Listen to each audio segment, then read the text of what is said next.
잘 아시는 대로 이제 사도행전은 누가의 두 번째 책이죠. 그래서 우리가 이제 누가복음을 이제 묵상하고 있는데, 이 누가복음을 묵상하면서 항상 우리가 염두에 둬야 될 책이 바로 이제 사도행전입니다. 그래서 여러분들이 지금 성경 읽기 이제 통독 스케줄이 있겠지만, 이렇게 누가복음을 묵상할 때는 누가복음을 별도로 좀 통독하는 것도 필요하고, 그리고 사도행전까지 쭉 한번 읽어보시면 굉장히 도움이 됩니다. 사도행전 1장 1절에서 5절까지 아까 이제 우리가 읽은 그 내용에 보면 그 전에 썼던 복음서, 누가복음을 언급하는 것인데, 내가 먼저 쓴 글 여기에서 이제 예수 그리스도의 모든 그 행적을 자기가 이러이러한 것을 썼다. 그리고 나서 부활 이후에 살아계심을 나타내시고 그들에게 하나님 나라의 일을 이제 집중해서 말씀하셨다는 사실들을 언급하고 있습니다. 그리고 나서 이제 승천하시고 제자들이 예수님께서 약속하신 이 약속의 말씀을 붙잡고 오로지 기도하기에 힘썼다, 이런 말씀이 나오죠. 그리고 이제 2장으로 들어오면 오순절 때에 성령이 임하시는 그러한 놀라운 장면들이 나옵니다. 이 현상에 대해서 베드로가 요엘서의 말씀을 인용하죠. 그래서 이게 2장 14절부터 베드로의 설교가 쭉 나오는데, 이것이 이제 구약 성경의 내용을 이렇게 성취하는 것이다라고 하는 것을 보여주었습니다. 그리고 나서 이 메시지를 듣고 37절에 보면, 2장 37절에 보면 사람들이 마음에 찔림을 받아요. 그래서 우리가 어떻게 해야 되냐 이렇게 질문을 하기 시작합니다. 여기서 회심의 역사들이 일어납니다. 그래서 41절에 보면 이 말을 들은 사람들이 세례를 받고 신도의 수가 3,000이나 더했다, 이렇게 이야기하고 있는데, 이것을 예전에 옥하는 목사님이 하나님께서 하나님 나라의 문을 활짝 열고 교회를 탄생하게 하셨다, 이런 표현을 쓰셨어요. 문을 활짝 열었다. 가득 차 있었는데 이제 문을 활짝 꽉 이제 열고 이제 교회가 생기는, 한꺼번에 이제 3,000명이 이제 회심하는 이러한 일들을 보여주고 있습니다.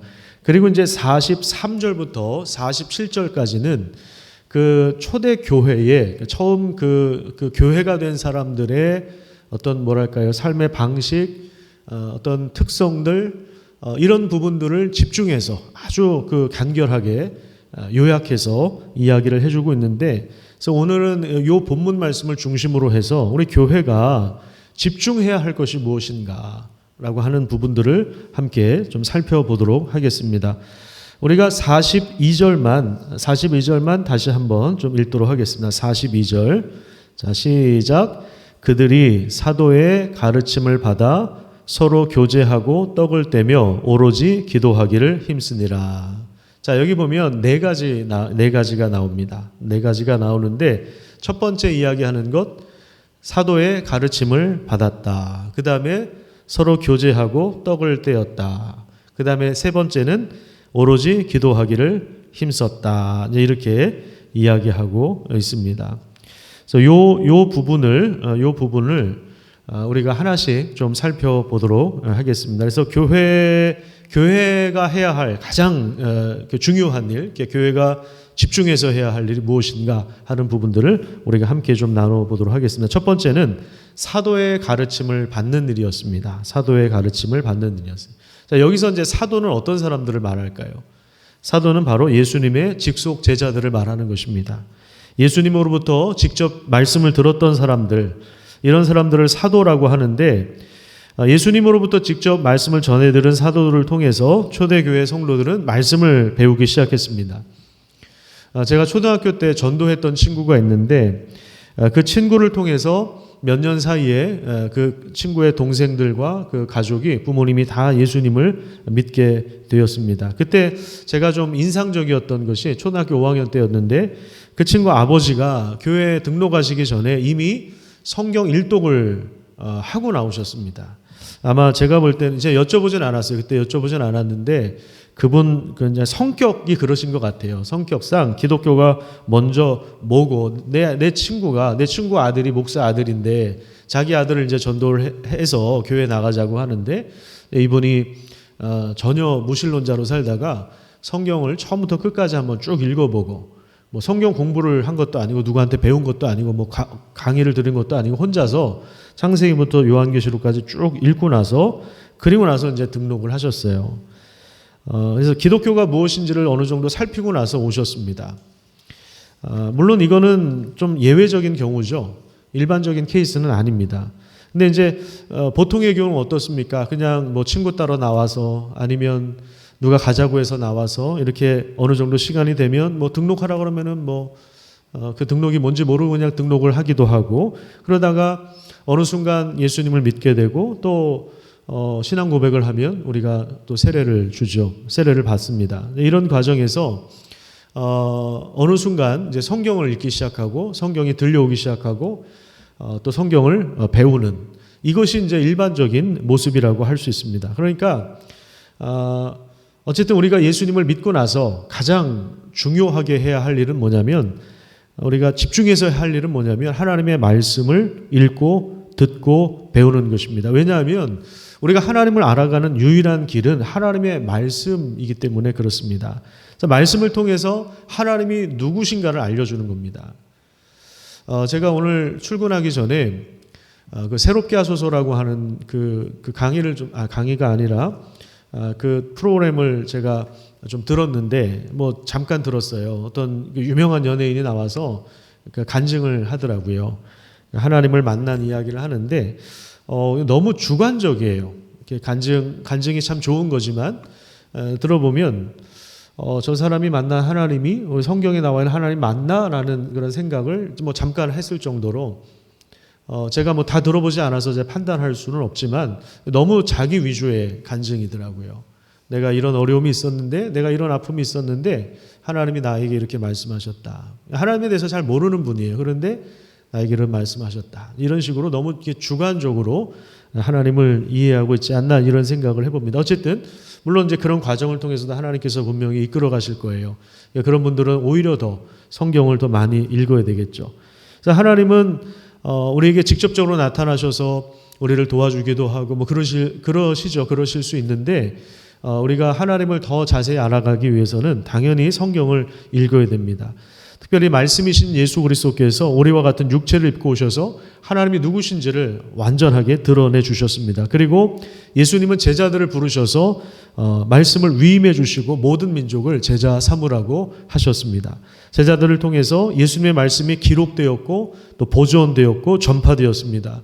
이 과정에서 성령께서 모든 일들을 주관하셔서 우리를 진리 가운데로 인도하시고 이 말씀을 깨닫게 하셔서 우리가 예수 그리스도를 통해서 하나님을 만나도록 도와주시는 것입니다. 그래서 교회가 우선적으로 해야 할 가장 중요한 일은 성경을 읽어가는 것이고 그리고 말씀을 같이 배우는 것입니다. 그래서 이 일을 위해서 뭐 여러 가지 이야기를 할 수 있지만 몇 가지를 여러분들에게 우선적으로 제안을 하고 싶습니다. 우선 우리가 제일 중요한 것은 주일 설교입니다. 주일 설교 듣는 일에 집중해야 됩니다. 제가 보통 하루 전에 토요일에 교회 밴드에 공지를 해서 본문을 좀 올려드리지 않습니까? 아니면 뭐 주보를 올려놓을 때 그 주보에 다 나와 있으니까요. 그래서 그 본문을 여러분들이 좀 미리 읽으시면 좋습니다. 그런데 그 본문을 이해하기 위해서는 그 장 전체를 좀 살펴봐야 됩니다. 최소한 그 전장 그리고 그 다음 장까지 좀 3장 정도는 읽어야 돼요. 그래서 이런 부분들을 제가 안내해 드리기 때문에 여러분들이 목장 식구들과 함께 이 내용을 공유하고 본문을 좀 미리 정독하는 것이 필요합니다. 그리고 설교자를 위해서 기도로 준비해야 합니다. 그래서 주일 설교를 집중해서 듣는 것이 필요해요. 그리고 우리 교회는 매일 성경이라고 하는 책을 가지고 큐티를 하죠. 그래서 제가 특별한 절기라든지 특별한 경우를 제외하고는 이 본문의 순서를 따라서 저도 주일 설교를 준비하고 그리고 가급적이면 주중에 새벽에 우리 성도들이 묵상했던 내용 중에서 설교를 하려고 합니다. 이미 우리 성도들 입장에서는 예습을 한 것이기 때문에 이미 묵상을 했던 말씀이기 때문에 그 말씀을 저도 묵상하면서 설교 준비를 합니다. 그래서 이렇게 우리가 함께 말씀 묵상하는 것이 이제 습관이 되고 체질화가 되면 주일 설교가 아마 더 잘 들려지리라고 저는 생각을 합니다. 예배에 더 집중해서 참여할 수 있는데 그럴 때 하나님께서 더 큰 은혜와 성령의 역사를 우리가 기대할 수가 있습니다. 자, 43절을 한번 보십시오. 43절에 보면 사람마다 두려워하는데 사도들로 말미암아 기사와 표적이 많이 나타났다 이렇게 말씀하고 있죠. 자, 이것은 사도들이 무슨 특별한 사람들이어서가 아닙니다. 사도들에게 말씀이 주어졌고 그리고 그 말씀이 전파되고 확증되는 가운데 하나님께서 역사하셔서 이런 일들이 일어나는 거예요. 그 말씀을 확증하기 위해서 그 말씀이 사실이라고 하는 것을 전혀 생소한 이 말씀에 대해서 전혀 생소하고 예수님에 대해서 전혀 들어보지 못한 자들에게 확증하기 위해서 하나님께 확신을 심어주기 위해서 여러 가지 표적과 기사와 이적을 일으켜 주시기도 하는 것입니다. 그래서 하나님의 말씀이 능력입니다. 그래서 말씀이 사실은 기적이죠. 말씀이 표적이죠. 말씀을 통해서 우리가 하나님을 알 수가 있는 것입니다. 그래서 매일 꾸준하게 우리가 새벽 기도에 참여하고 또 큐티책을 구입해서 좀 개인적으로 묵상하는 시간을 갖고 또 그것을 토대로 주일 설교를 들으면서 또 새벽 설교를 들으면서 메모하면서 그렇게 말씀을 좀 배워 나가시는 그런 은혜가 있었으면 좋겠습니다. 이것은 우리 공동체가 함께하는 여정이죠. 그리고 이렇게 함께하는 일에 있어서 하나님의 말씀을 배울 수가 있고요. 또 당연히 개인적으로도 여러분들이 성경을 통독하거나 또 아니면 필사하거나 아니면 이런 드라마 바이블 같은 도구를 이용해서 우리 하나님의 말씀을 계속해서 들을 수가 있습니다. 그래서 성경을 배우는 일에 우리가 힘쓸 수 있는 방식은 뭐 여러 가지가 있습니다. 자기에게 맞는 게 있는데 저는 사실 이렇게 필사를 많이 해보진 않았습니다. 필사를 많이 해보진 않았는데 저는 이제 주로 다독주의자였기 때문에 근데 이제 우리 성도들 중에 가끔 그런 말씀을 하시는 분들을 제가 많이 만나요. 제가 지난주에도 어떤 분 신방을 하다가 전화로 신방을 하다가 그분이 그런 말씀 하시더라고요. 창세기부터 필사를 시작했는데 한 37장까지 쓰셨다고 해요. 근데 너무 좋다는 거예요. 너무 좋다. 시간에 쫓기지 않고 자기 그냥 스케줄에 맞춰서 이렇게 천천히 쓰고 있는데 성경을 쓰면서 엄청난 은혜를 발견하고 있다. 이런 말씀을 하셨습니다. 말씀 자체가 능력입니다. 그렇기 때문에 그 가운데 성령께서 역사하시는데 그래서 무엇이든지 우리가 꾸준하게 하다 보면 그 성경을 통해서 하나님을 알아가게 됩니다. 그래서 건강한 교회의 특징은 하나님의 말씀에 당연히 집중합니다. 그래서 지금 이 초대교회의 가장 주요한 특징 중에 제일 첫 번째로 나오는 것이 뭐냐면 사도의 가르침을 받았다라는 거예요. 사도의 가르침을 받아서 배우기에 힘쓰는 그러한 교회였습니다. 그 말씀을 배워가는 그런 교회가 바로 초대교회였습니다. 자, 두 번째는 서로 교제하는 일입니다. 서로 교제하는 일. 성도의 교제는 진리를 공유하는 데서 오는 기쁨을 함께 나누는 과정을 말합니다. 제가 참 좋아하는 말씀인데 고린도전서 13장에 보면 사랑은 오래 참고 하면서 그 사랑의 본질에 대해서 이야기하죠. 그 중에 제가 참 좋아하는 말씀, 즐겨 인용하는 말씀이 뭐냐면 사랑은 진리와 함께 기뻐한다는 것입니다. 불의를 미워하고 진리와 함께 기뻐한다는 것입니다. 성도의 교제는 인간적인 끈으로 연결되어 있는 이런 차원이 아닙니다. 같은 고향 사람이라서 같은 직업군에 있어서 내가 이 사람하고 얘기하다 보면 통하는 게 많아서 서로 친해졌기 때문에 하는 그런 교제가 아닙니다. 그건 세상에서도 할 수 있죠.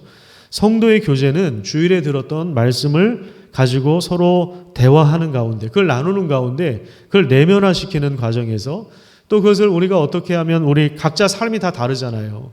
제가 처한 현실이 있고 우리 성도님들이 처한 현실이 다 다르기 때문에 저는 어떻게 보면 설교를 통해서 원론적인 원리를 여러분들에게 알려드린다면 각자 적용하는 것은 여러분들의 몫입니다. 여러분들의 삶 속에서 이걸 어떻게 적용할 수 있을까?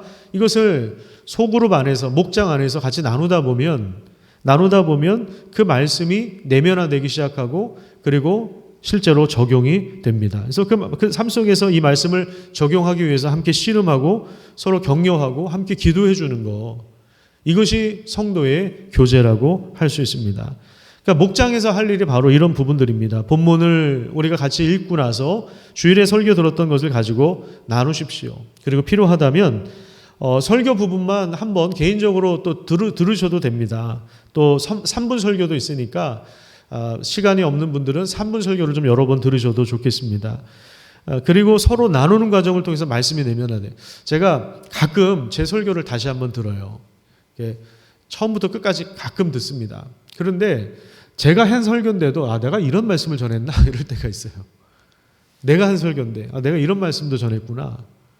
이럴 때가 있어요. 설교한 사람도 잊어버려요. 듣는 분들은 오죽하겠습니까? 설교 한 번 들어서 잘 몰라요. 어떤 장로님이 그러시더라고요. 이제 9시, 11시 두 번 다 예배에 참여하는 분인데 지금 코로나 때문에 이제 물론 한 번만 하시지만 9시에 들을 때하고 11시에 들을 때가 다르다 이런 이야기를 하시더라고요.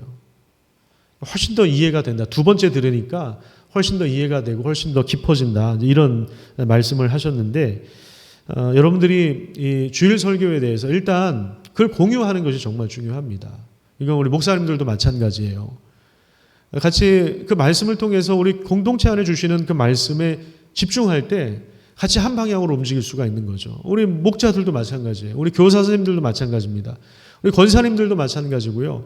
장로님들도 마찬가지고 집사님들도 마찬가지입니다. 하나님께서 설교자를 통해서 그 공동체에 주시는 말씀에 우리가 함께 집중하고 그 말씀을 이루기 위해서 함께 서로 격려하는 이 모든 과정들이 이것이 바로 성도의 교제라고 할 수 있습니다. 이런 나누는 과정을 통해서 말씀이 내면화되는 거예요. 그러니까 이게 음식이 들어가서 소화가 잘 되어야만 몸에 힘이 생기죠. 피가 되고 살이 되고 근력이 생기는 거죠. 여러분 음식을 우리가 비싼 걸 아무리 많이 먹어도 이게 소화를 못 시키고 만약에 이걸 다 토해낸다면 그 아무리 먹어도 소용이 없죠. 비싼 걸 먹어도 맛있는 걸 먹어도 소용이 없습니다. 말씀을 집중해서 들을 뿐만 아니라 그 말씀을 가지고 함께 살아내는 과정이 필요한데 이 과정을 함께 하는 것이 바로 성도의 교제입니다. 이것을 위해서는 당연히 시간을 함께 보내야 합니다. 우리가 서로 바쁘고 또 피곤하지만 서로 시간을 내어서 이건 해야 되는 거예요. 시간을 내어서 해야 되는 겁니다. 우리가 시간이 남아돌아서 하는 게 아니라 외로워서 하는 것이 아니라 심심해서 하는 것이 아니라 바쁘지만 시간을 내어서 해야 하는 일입니다. 그래서 말씀을 내면화하는 일에 우리가 소그룹으로 모여서 함께 투자하는 것입니다. 자, 이 과정에서 음식을 나누는 것도 굉장히 중요해요. 42절을 다시 한번 보십시오. 42절에 보면 서로 교제하고 떡을 떼었다고 나오죠. 빵을 떼었는데 이제 이건 성만찬을 말하는 것이고요. 초대 교회는 공동 식사 다음에 성만찬으로 자연스럽게 이어졌습니다. 식사가 반드시 있었어요. 우리가 주일날 점심 식사를 하는 것처럼 식사가 반드시 있었어요. 그리고 누가복음을 제가 요즘에 묵상하다 보니까 정말 밥 먹는 얘기 많이 나오더라고요. 예수님께서 식탁에 앉아서 밥 먹는 이야기, 어디 초대받아 밥 먹는 자리에 꼭 예수님께서 가시더라고요. 거절하지 않으시더라고요. 저는 거절 많이 하거든요. 식사 대접한다 보면 거절도 많이 하는데 예수님은 대접한다 그러면 그냥 무조건 가시는 것 같아요. 예수님 먹는 얘기가 누가복음에 굉장히 많이 나옵니다. 그래서 이런 과정들을 통해서 물론 지금은 우리가 코로나 시대라서 좀 조심해야 되고 지금은 같이 식사할 수는 없지만 이런 과정들을 통해서 우리 동료 그리스도인들과 함께 우리 정체성을 이제 확인하는 거죠. 세상에 나가서 우리가 하나님 나라 백성으로 살아가는 일이 정말 힘든 일이에요. 왜냐하면 세상 사람들은 그런 가치로 살지 않거든요. 그러니까 이게 너무 힘든 거예요. 너무 힘든 일이기 때문에 우리가 성도와의 교제를 통해서 나눔을 통해서 힘을 공급받는 거죠. 힘을 공급받는 거. 그래 맞아. 우리 이렇게 사는 게 맞구나. 이렇게 사는 게 정당하구나. 이렇게 변화된 사람들을 통해서 다른 사람들이 변화되기 시작합니다. 왜냐하면 다 우리 세상적인 가치를 가지고 있거든요. 근데 여기서 말씀을 배우지 않으면 교회가 세속화될 수밖에 없어요. 왜? 세상의 가치를 그대로 가지고 살아가니까 그게 교회 안에도 들어와 있다면 그건 교회가 사실은 세속화될 수밖에 없죠. 자, 이렇게 서로 삶을 나눠요. 삶을 나누다 보니까 또 어떤 일이 발생하냐면 다른 성도의 형편을 알게 됩니다. 그 성도의 이 성도가 이런 어려움이 있구나. 이런 경제적인 어려움이 있구나. 이런 아픔이 있었구나. 이런 상처가 있구나. 이런 어려움을 함께 짊어지는 일들이 일어나기 시작합니다. 44절과 45절을 같이 한번 읽어보겠습니다. 44절과 45절 같이 한번 읽어볼게요. 시작. 믿는 사람이 다 함께 있어 모든 물건을 서로 통용하고 또 재산과 소유를 팔아 각 사람의 필요를 따라 나눠주며 각 사람의 필요를 따라 나누어 주었다. 여기 보면 성도의 교제 가운데 어떤 일들이 일어납니까? 모든 물건을 서로 통용하고 그리고 재산과 소유를 팔아서 각 사람의 필요를 따라서 나눠주는 일들이 일어났습니다. 이것은 강제로 한 일이 아니에요. 목사가 시켜서 한 것도 아니고요. 여러분 공산주의가 실패한 이유는 강제성에 있습니다. 여기 어떤 사람들은 이것을 이제 공산주의 사회다, 사회주의다, 사회주의 경제 체제다 이렇게 이야기하는데 그런 게 아닙니다. 이건 강제성이 없어요. 이거는 자원해서 하는 거예요. 본인들이 기뻐서 하는 거예요. 그래서 어떤 사람은 바나바 같은 사람은 자기 부동산을 팔았죠. 자기 땅을 팔았습니다. 올라서 팔았는지 정체돼서 팔았는지 잘 모르겠는데 어쨌든 팔았어요. 팔고 그것을 사도들 앞에 가지고 와요. 그래서 사도들이 각 사람의 필요를 따라 나눠줍니다. 또 이것을 전문적으로 하기 위해서 7집사를 세우지 않습니까? 저는 이 부분에서 우리 교회 성도들을 어디 가서든 제가 자랑합니다. 우리 교회 성도들이 형편이 넉넉하진 않지만 자신의 것을 이웃의 필요를 위해서 나누는 분들이 많기 때문에 그렇습니다. 시간을 내어서 봉사하고 몸과 은사와 재정을 통해서 이웃의 필요를 살피고 나누는 분들이 많습니다. 사실 예나 지금이나 사람들의 가장 큰 관심은 돈을 소유하는 데 있잖아요. 어떻게 하면 돈을 많이 벌 수 있을까? 어떻게 하면 돈을 많이 모을 수 있을까? 그런데 건강한 교회는요, 돈 자체가 목적이 아니라 이 돈을 어떤 일에 사용할 수 있을까? 선한 일에 사용해야 되겠다. 이렇게 관심을 둡니다. 자, 이 부분이 세상과 교회가 이제 분명히 다른 영역입니다. 그래서 이 성도의 교제, 두 번째가 성도의 교제잖아요. 사도의 가르침을 받고 또 서로 교제하고 떡을 떼는 이 모든 과정들은 말씀을 내면화하는 과정이고 또 서로를 축복하는 과정이고 그리고 서로의 필요를 나누며 또 서로의 아픔을 짊어지며 함께 기도하는 그런 과정이라고 할 수 있습니다. 그 다음에 세 번째는 하나님을 예배하는 일이었습니다. 초대교회 특징 세 번째는 하나님을 예배하는 교회였습니다. 42절 마지막에 보시면 기도하기를 힘썼다고 이야기합니다. 기도하는 일에 전심전력했어요. 그리고 47절을 보세요. 47절에 보면 47절 하나님을 찬미하며 또 온 백성에게 칭송을 받았다 이렇게 이야기하고 있는데 하나님을 찬양합니다. 하나님을 이게 뭐예요? 이게 예배죠. 말씀을 통해서 하나님을 알아가기 시작하면 하나님이 좋을 수밖에 없어요. 하나님이 행하신 일들을 듣게 되면 하나님을 인정하고 또 하나님을 사랑합니다. 그리고 하나님이 하신 모든 일들에 우리가 박수를 칠 수밖에 없습니다. 이게 바로 예배입니다. 하나님 앞에 믿음으로 나아가서 경배하는 것, 하나님이 행하신 일들을 기억하는 것, 기뻐하는 것, 그리고 감사와 찬양의 고백을 드리는 것, 이것이 우리 그리스도인들의 마땅한 정체성이라고 할 수 있습니다. 우리 인간의 본능이 바로 이 부분인 것 같아요. 우리가 좋은 것을 보거나 좋은 것을 경험하면 그것에 대해서 반드시 다른 사람에게 이야기를 합니다. 예를 들어서 우리 자녀들이 칭찬 들을 만한 일을 했어요. 효도를 했어요. 그러면 어떻게 합니까? 반드시 얘기합니다. 그죠? 좋은 대학에 들어가거나 자녀에게 좋은 일이 있거나 그러면은 반드시 얘기하죠. 이거 반드시 얘기합니다.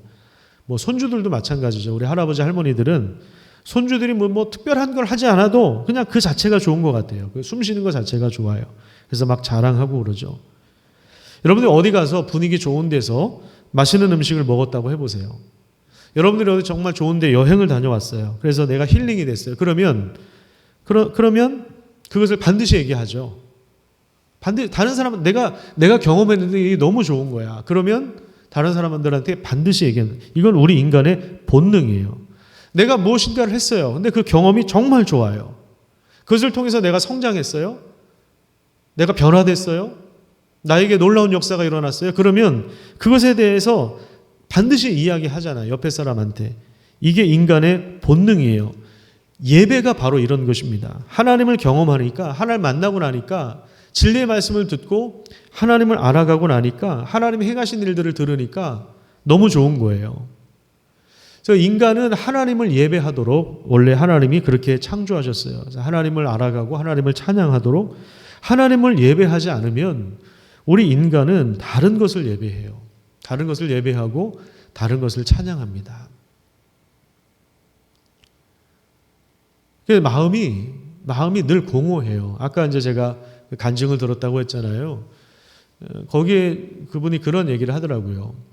상도 많이 받았고 이분이 뭐 영화도 찍고 가수 활동도 하고 오랜 시간 이렇게 유명세를 탔는데 그런데 상도 많이 받고 근데 그럴 때마다 너무 공허하더라는 거예요. 너무 공허하니까 상 받은 날 친구들 만나서 술을 진탕 마시고 이게 해결이 안 된다고 그러네요. 해결이 안 된대요. 그러니까 하나님이 원래 우리 인간을 그렇게 창조하셨어요. 근데 이분이 하나님을 만나고 나니까 너무 좋다는 거예요. 하나님을 만나고 나니까 너무 좋대요. 마치 숨겨져 있는 퍼즐 조각 하나가 완전히 완성된 것 같다. 그러니까 그렇게 표현을 했는데 이게 바로 이거죠. 하나님을 예배하지 않으면 우리는 다른 것을 막 예배하면서 살아가거든요. 근데 하나님을 만나요. 하나님을 만나니까 하나님을 예배하게 되는 거예요. 하나님을 기뻐하게 된 거예요. 하나님을 자랑하게 된 거예요. 하나님 이렇게 좋은 분이다. 이게 바로 하나님의 예배, 하나님께 드리는 예배입니다. 그래서 우리 예배를 드릴수록 하나님을 더욱더 깊이 만나고 하나님의 은혜와 능력을 경험합니다. 하나님을 만날수록 하나님의 성품을 닮아가고요. 변화되기 시작합니다. 그리고 주님 다시 오실 것을 소망하는 자리로 나아갑니다. 그런데 하나님을 예배하지 않으면 그 자리에 인간은 반드시 다른 것들을 섬겨요. 그게 바로 우상입니다. 자, 지금 세 가지를 살펴봤습니다. 우리 교회, 초대교회의 특징, 주요한 특징 세 가지. 사도의 가르침을 받았다. 하나님의 말씀을 배운다는 것. 그 다음에 성도의 교제. 그 다음에 마지막이 예배입니다. 자, 이런 교회의 그 결과. 마지막으로 47절에 보면 이렇게 말씀하고 있죠. 온 백성에게 칭송을 받으니 주께서 구원받는 사람을 날마다 더하게 하셨다. 이렇게 말씀하고 있습니다. 성장했다는 이야기입니다. 하나님을 예배하고 진실한 공동체를 이루어가고 그리고 말씀을 배우는 교회에 두 가지 결과가 일어나는데 첫 번째는 온 백성에게 칭찬을 들었다는 거예요. 아, 저 사람들은 뭔가 다른 사람들이구나. 뭔가 특별한 일이 있구나. 우리와 다른 가치를 가지고 살아가고 있구나. 특별한 공동체구나. 라고 하는 것들 바라보면서 그들이 칭찬하기 시작합니다. 그리고 그런 공동체 안에 하나님은 어떤 일들을 행하셨냐면 구원받는 사람을 날마다 더하게 하셨습니다. 이게 바로 성장이죠. 그러니까 교회의 성장은 인위적인 것이 아닙니다. 인위적으로 인원을 동원하고 인위적인 것은 그래서 하나님의 역사가 아닙니다. 여기서 말하는 것은 성장은 하나님이 하신 일이다라고 하는 거예요. 초대교회는 올해 몇 명 전도하자, 선교사를 몇 명 파송하자 이런 목표를 세우고 세미나를 열거나 강사를 불러서 전도하는 법을 알려주고 아파트 전도할 때 경비 아저씨를 피하는 법, 진입하는 법, 또 문을 열어주면 발을 들이미는 기술 이런 거 가르쳐주고 그러지 않았어요. 또 전도 몇 명 하면 선물 주고 이런 거 하지도 않았습니다. 그들은 복음을 전할 수밖에 없었습니다. 그들이 듣고 본 것을 말하지 않을 수가 없었어요. 이게 인간의 본능이에요. 내가 좋은 것을 경험했는데 그걸 얘기를 안 할 수가 없어요. 그러니까 복음 안에 복음을 전하고자 하는 그 씨앗이 반드시 있어요. 복음 자체의 그 추동력을 가지고 있어서 복음을 전하게 하는 거예요. 복음을 만나게 되면 복음을 전하지 않을 수가 없는 거예요. 이것이 주변 사람들에게는 굉장히 큰 도전이 됐어요. 아, 사람이 바뀌고 있는데 여기에 사람이 변화되고 있는데 주변에서 그것을 아무렇지도 않게 그냥 내버려 둘 수가 없는 거예요. 저게 뭐지? 호기심이 막 생기는 거죠. 궁금증이 발생하는 거죠. 그래서 사도 베드로가 이렇게 권면을 해요. 베드로전서 3장에 보면 제가 그냥 읽어드릴게요. 너희 마음에 그리스도를 주로 삼아 거룩하게 하고 너희 속에 있는 소망에 관한 이유를 묻는 자들에게 대답할 것을 항상 준비해라. 사도 바울이 이렇게 권면하거든요. 그러니까 초대교회 주변에는 야, 너희들이 가진 소망의 이유가 도대체 뭐냐? 너희들이 가진 그 기쁨의 원인이 뭐냐? 너희들은 어떻게 그렇게 살아가느냐? 우리는 돈이 최고인데 야, 너희들은 어떻게 이렇게 돈을 가지고 서로 어려운 사람을 나눌 수가 있어? 이걸 가지고 물어본다 말이에요. 이게 호기심이 들거든요. 의문이 생기는 거야. 도대체 쟤네들은 뭐지? 저 사람들이 저렇게 변화된 삶을 사는 이유가 뭔가? 이거를 묻는 자들에게는 대답할 것을 항상 준비해라. 사도 바울이 그렇게, 베드로 사도가 흩어진 공동체 사람들에게 그렇게 이야기를 하고 있는 것입니다. 그러니까 교회가 올해는 100명 채웁시다, 300명 전도합시다 이런 식으로 하지 않았어요. 이건 회사에서 하는 거고요. 실적, 그죠? 회사에서는 뭐 몇 개 팔아야 되고, 그죠? 보험 상품 몇 개 해야 되고, 이거 직원들한테 그 할당량이 있잖아요. 근데 교회는 그런 게 아니에요. 초대교회는 특별히 뭐 전도합시다 뭐 이런 식으로 이야기하지 않아요. 예수를 만난 사람들은 예수님을 전하지 않을 수 없어요. 공회나 이런 데 끌려가서 어떻게 합니까? 베드로나 요한이나 사도들도 야, 내가 듣고 본 것을 말하지 않을 수 없다. 너희들이 아무리 하지 말라고 해도 내가 하나님 앞에서 니네 말 듣는 게 옳으냐, 하나님 말씀 듣는 게 옳으냐, 이런 식으로 대답을 하는 거예요. 이것이 바로 초대교회의 특징이어서 처음 이제 교회가 그러니까 생기고 나서 교회의 그 삶, 교회가 살아갔던 삶의 방식들, 모습들, 이것을 우리가 볼 수 있는 이 본문이 2장 이제 후반부에 나와 있습니다. 우리가 3장 아까 읽지는 않았는데 3장에도 보면 기도하는 시간에 안진뱅이가 일어나죠. 성령의 감동이요. 사도를 통해서 기적과 표적이 일어나는 거예요. 이것은 말씀이 이루어지는 과정에서 하나님께서 그렇게 확신을 심어주시기 위해서 역사를 이루어 가시는 것입니다.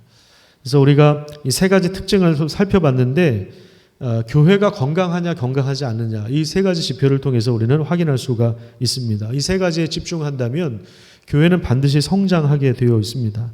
이런 교회를 통해서 하나님은 우주 만물을 그리스도 안에서 하나님의 질서 가운데 다시 재편해 나가십니다. 그리고 만물을 충만하게 채워 가시는 것입니다. 그 은혜와 능력 안에서 살아가는 우리 성도님들 다 되시기를 축복합니다.